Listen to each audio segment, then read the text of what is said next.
அனைவருக்கும் வணக்கம். என் பெயர் ஷேஷி சபரி. நான் 5ஆம் வகுப்பு பயின்று வருகிறேன். ஆற்காடு, ராணிப்பேட்டை மாவட்டம், வாலாஜா கிழக்கு ஒன்றியம். டிராமா. அனைவருக்கும் வணக்கம். என் பெயர் ரேணுகா தேவி. நான் 5ஆம் வகுப்பு பயின்று வருகிறேன்.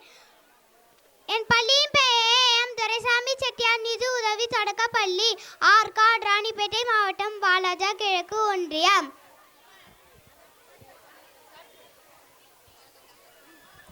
ஷோபா, காலைல காஃபி சாப்பிட்ற பழக்கத்தை விட்டாங்க போலையே.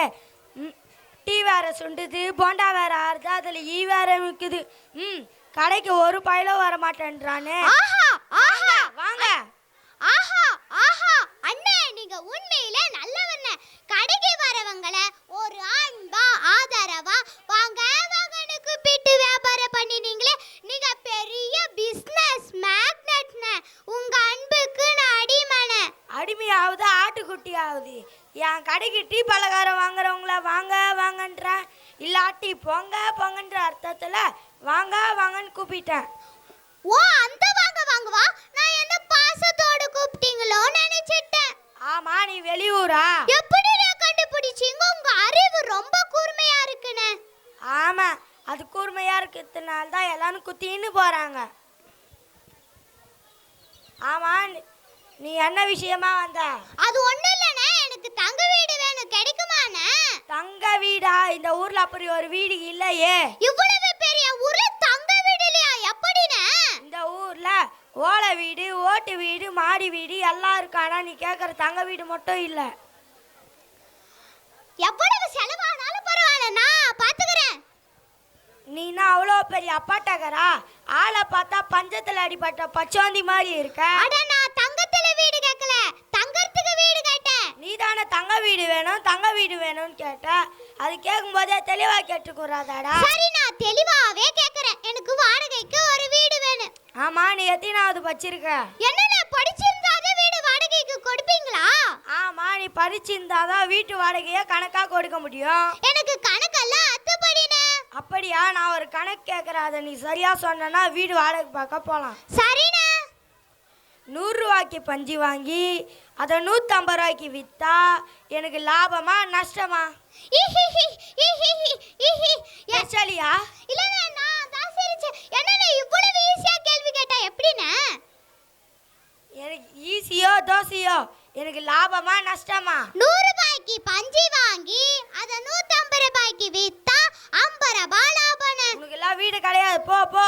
என்னண்ணா, நான் சரியா தானே சொன்னேன்? 100 ரூபாய்க்கு பஞ்சு வாங்கி அதை 150 ரூபாய்க்கு வித்தா லாபம்னா இந்தியன் பேங்க்ல இருந்தா வரும்.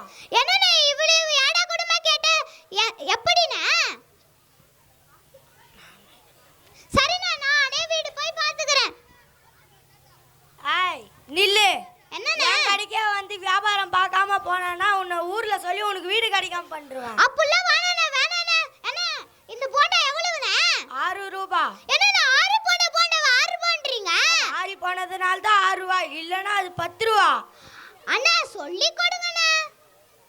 நோ, இங்க சொல்லி வடை எப்படி போடுறது, போண்டா எப்படி போடுறதுலாம் சொல்லி தர முடியாது. இது டீ கடை, இங்க ஒன்லி வியாபாரம். அதெல்லாம் குறைச்சு கொடுங்கன்னு சொன்னேன். குறைச்சு தந்தா வாங்கிப்பியா? ஆமாண்ணா.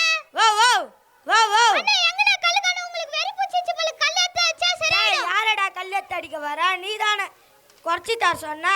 வோ வோ தா போண்டா, வோ வோ காசு கொடு. அண்ணா, என்கிட்ட காசு இல்லண்ணா.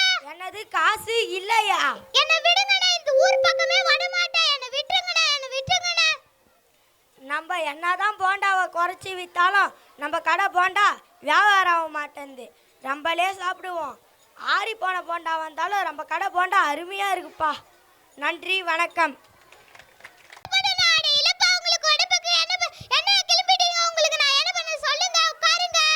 இல்ல டாக்டர், வைத்தியசாமின்னு போர்டு போட்டுச்சு. மனநல மாத்திரை இல்ல பொது மாத்திரான்னு பார்த்துட்டாரு. இல்ல, நான் பைத்தியம் டாக்டர் இல்ல. இல்ல, நான் பைத்தியக்கார டாக்டர். நோ நோ, நான் பைத்தியம் டாக்டர் இல்ல. சார், கொஞ்சம் தெளிவா சொல்லுங்க, நீங்க நல்ல டாக்டர் தானே? ஆமா சார், சொல்லுங்க, உங்களுக்கு உடம்புக்கு என்ன? சார், ஒரே போண்டா சாப்பிட்டு அதுதானே உடம்பையே இப்படி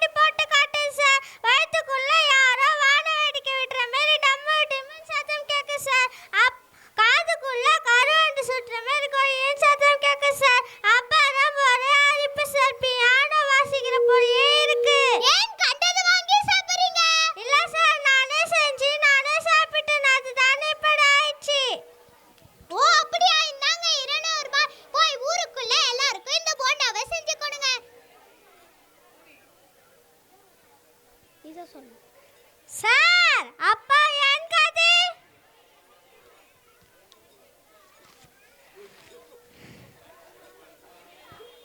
இந்தாங்க இந்தாங்க இந்த உங்களுக்கு நான் ஃப்ரீயா வைத்தியம் பார்க்கறேன். இந்தாங்க இந்த மருந்தை சாப்பிடுங்க, எல்லாம் சரியாகிடும். அச்சா அது சாப்பிடாதீங்க, நான் எழுதிருக்க மருந்தை வாங்கி சாப்பிடுங்க. டாக்டர் எதுவுமே தெளிவாவே சொல்ல மாட்டேங்கிறாங்களே. சரி இந்த வியாதிக்கு என்னென்ன சாப்பிடணும் என்னென்ன சாப்பிடக்கூடாது அதையாவது தெளிவா சொல்லுங்க. புளிய சேர்க்காதீங்க, அப்புறம் முட்டை கோழி ஆகும், மீன் கருவாடாகவே ஆகாது. நான் நினைச்சது சரியா போச்சு. என்ன சொல்றீங்க? நீங்க பைத்தியக்கார டாக்டர். நோ இல்ல. அப்ப டாக்டர் பைத்தியம். ஹலோ கொஞ்சம் மரியாதையா பேசுங்க. அட என்ன மரியாதை வேண்டி கிடக்குது? முட்டை கோழி ஆகும்னு சொல்றீங்க, அது கரெக்ட். மீன் கருவாடாகாதுன்னு சொல்றீங்க, மீன் காஞ்சா கருவாடாக்கிடுமே. புளிய சேர்க்காதுன்னு சொல்றீங்க, நான் என்ன சர்க்கஸ் கம்பெனியா வச்சிருக்கேன் புளிய சேர்க்கிறதுக்கு? இப்படி ஏட்டிக்கு போட்டே பேசினா அப்ப நீங்க பைத்தியம் தானே? சிஸ்டர் உடனே குளுக்கோஸ் ஆக்ஸ் எல்லாம் எடுத்துட்டு வாங்க. இந்த ஆளுக்கு வைத்தியம் பார்க்கறதுல எனக்கு ஹார்ட் அட்டாக்கே வந்துரும் போல. சார் தயவு செய்து நீங்க போய் ஓடாவை வித்துட்டு வாங்க. என்ன விட்டுடுங்க. அச்சா யாரும் எதுவுமே தெளிவாவே சொல்ல மாட்டேங்கிறாங்களே. சரி நம்மளே கஷாயம் வச்சு குடிச்சிக்கலாம். நன்றி வணக்கம். அரு